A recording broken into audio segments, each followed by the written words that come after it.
اعوذ باللہ من الشیطان الرجیم بسم اللہ الرحمن الرحیم یسألونک ماذا ينفقون قل ما انفقتم من خیر فللوالدین والاقربین والیتامى والمساکین وابن السبیل وما تفعلوا من خیر فإن اللہ بہ علیم۔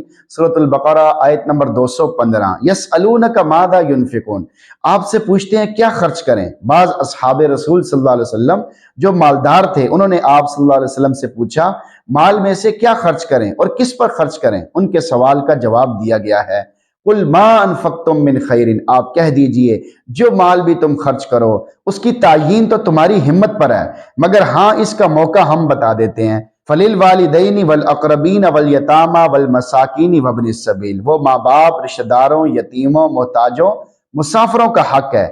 سنن ابی داود میں ہے کہ ایک شخص نے عرض کیا یا رسول اللہ میں کس کے ساتھ حسن سلوک کروں؟ فرمایا اپنی ماں کے ساتھ۔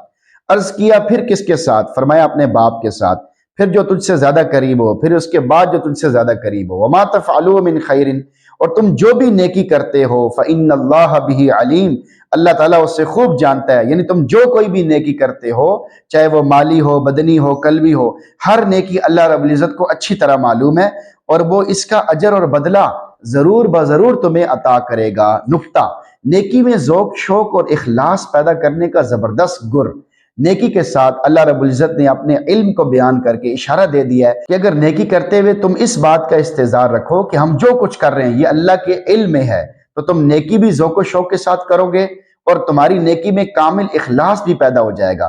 پس ہر نیکی کے وقت یہ دھیان رکھیں کہ یہ سب اللہ کے علم میں ہے۔ آیت کا میسج آپ کے نام، مال وہی خرچ کرو جو خیر ہو۔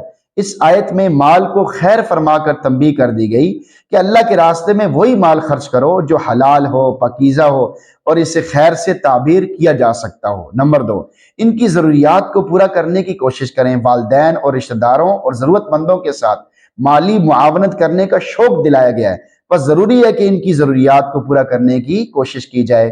نمبر 3، ہر اچھے کام کی ترغیب۔ وما تفعلوا من خیر فإن اللہ بہ علیم، اس مختصر مگر جامع معنی جملے سے اللہ رب العزت نے ہر اچھے کام کی ترغیب دے دی گئی ہے۔ نوٹ، واضح رہے کہ اس آیت کریمہ میں نفلی صدقات کا بھی ذکر ہے۔ اللہ تعالیٰ سے دعا اللہ تعالیٰ ہم سب کو خرچ کرنے کی توفیق نصیب فرمائے اور ہم سب کو قرآن پڑھنے، سننے، سمجھتے رہنے کی بھی توفیق نصیب فرمائے۔ آمین۔